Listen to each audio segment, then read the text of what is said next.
presented by Ridhan Music. DJ Kanchan Raj, Muzaffarpur. Bholenath recording studio बानावर बिशुनगंज।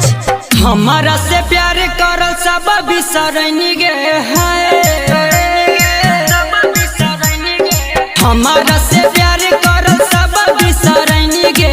मिलते भतार तू यार के भूलनी गे, सोचल कुली सपना न हमर पूरनी गे। मिलते भतार तू यार के भूलनी गे, हमारा से प्यार करल सब बिसरनी गे।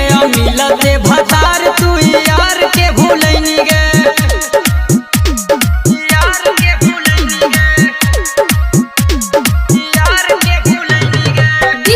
कंचन राज मुजफ्फरपुर।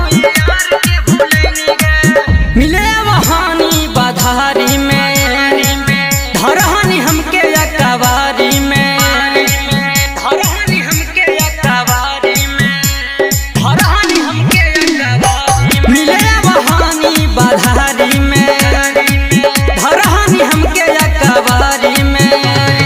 हमारा नजरिया से दूर कहे गेनी गे हाय,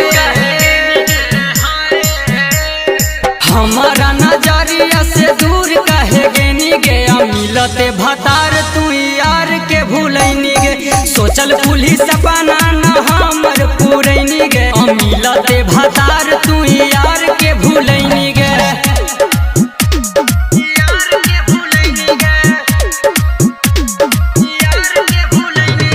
डीजे कंचन राज मुजफ्फरपुर।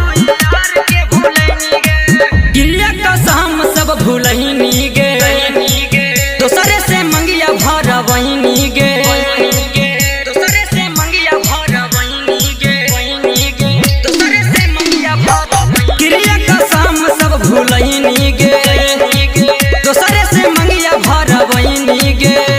चंदना के जियते तुझिए नहीं देनी गे हाय, चंदना के जियते तुझिए नहीं देनी गे। मिलते भतार तू यार के भूलनी गे, सोचल पुलिस सपना न हमर पूरनी गे। मिलते भतार तू यार के भूलनी गे।